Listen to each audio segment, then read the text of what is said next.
All these stories, incidences, names, and figures mentioned in the podcast are sourced from the information available in the public domain. We don't claim the authenticity of any of them. Listener discretion is advised. Thank you and enjoy the podcast. मैं एक add jingle की tune गुनगुनाऊंगा और आपको बताना है कि ये कौन सा ब्रांड है.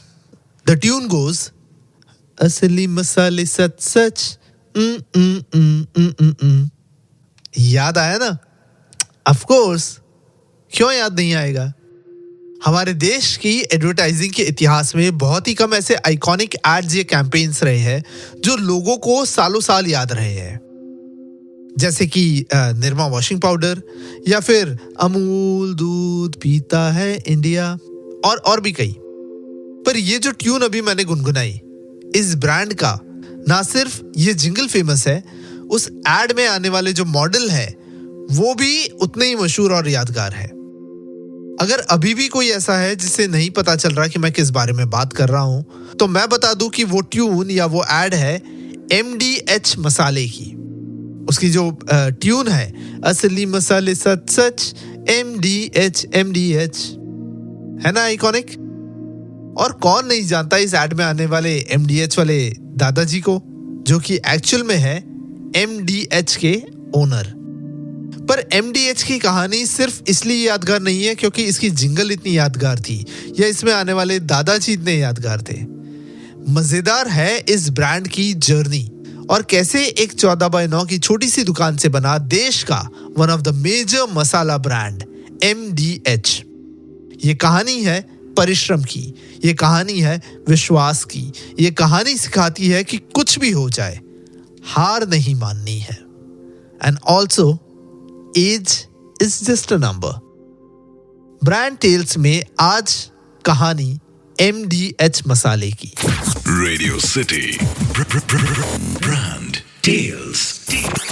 हाय, दिस इज अतीक और आप सुन रहे हो ब्रांड टेल्स, एक ऐसा पॉडकास्ट जहां मैं देश और दुनिया के बड़े बड़े ब्रांड्स और उनकी अनोखी कहानियां लेकर आता हूं.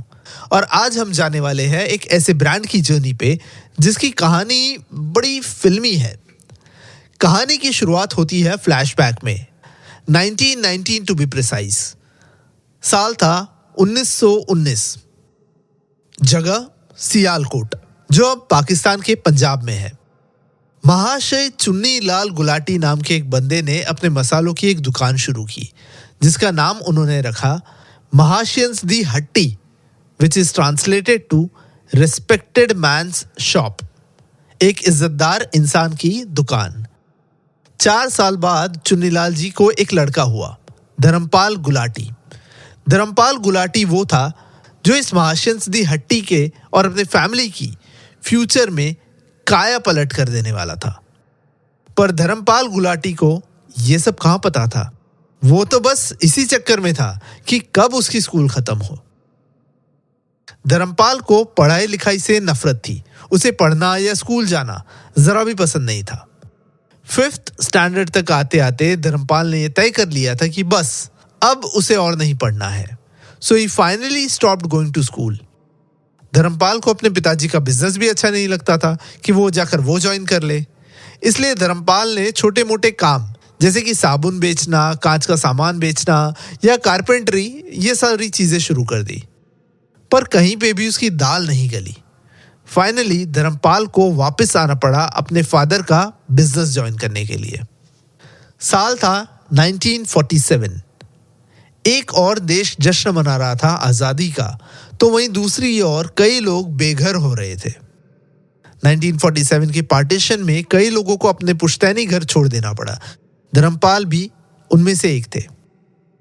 27 सितंबर 1947 को धर्मपाल और उनकी फैमिली को पाकिस्तान के सियालकोट शहर से इंडिया आना पड़ा, जहां अमृतसर के रेफ्यूजी कैंप में उन्होंने अपना घर बनाया.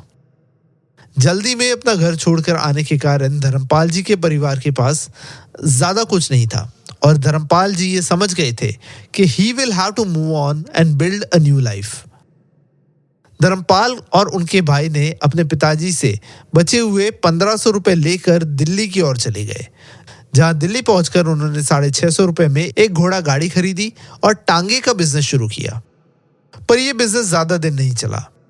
दोनों ने सोचा क्यों ना फिर से सियालकोट की ही तरह मसाले का बिजनेस फिर से शुरू किया जाए।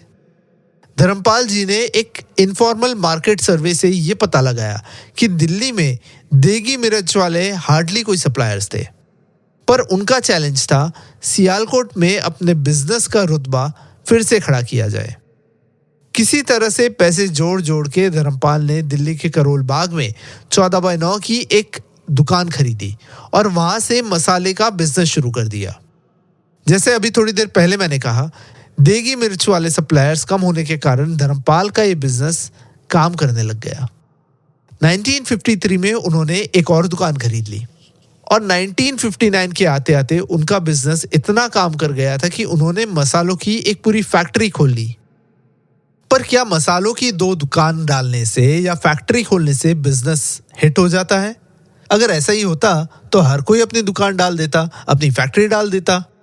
तो ऐसा तो क्या किया धर्मपाल जी ने जिस वजह से उन्हें इतना सक्सेस मिला? तो यहां आती है बात ब्रांडिंग की, ब्रांड आइडेंटिटी की, ब्रांड डिस्टिंक्शन की। धर्मपाल जी ने देखा कि मसालों का मार्केट तो काफी बड़ा है, काफी सारे मार्केट्स में प्लेयर्स भी है, पर हर कोई सिर्फ सामान बेच रहा है, ब्रांड नहीं। Dharampal was the first person to introduce packed masala. Dharampal ji ने सोचा कि क्यों ना उनके मसालों को एक डिस्टिंक्ट, एक डिफरेंट पैकेजिंग दिया जाए, जिस वजह से लोगों को पता चले कि ये तो MDH के मसाले हैं। पर ये पैकेजिंग से एक और फायदा हुआ। सिंस ये मसाले अब पैक्ड फॉर्म में आने लगे, it became easier for MDH to have a doorstep delivery, making them the first ones to do so. देखा जाए तो MDH was a startup in its true sense, isn't it? पर हम MDH को अलग रीजन से जानते हैं, right? Yes, how can we not talk about MDH वाले दादाजी? तो ये तो सभी जानते हैं कि वो MDH की एड में आने वाले दादाजी इस धर्मपाल जी हिमसेल्फ। सालों से MDH की हर एड में दिखने वाले धर्मपाल जी आखिर अपनी हर एड में क्यों फीचर होते हैं और क्या इसके पीछे भी कोई सोच है? तो बात है MDH के शुरुआती दिनों की, जब नए नए MDH के टेलीविजन कमर्शियल्स बनना शुरू हुए थे। एक बार की बात है, MDH की एड की शूटिंग चल रही थी, जहां पे दुल्हन का पिताजी का जो एक्टर रोल कर रहे थे वो शूट के दिन आए नहीं। एड में फादर का रोल इंपॉर्टेंट था, तो बिना फादर के एड फिल्म की शूट को कैंसिल करने के अलावा और कोई ऑप्शन था नहीं। ऐसे में आए धर्मपाल जी।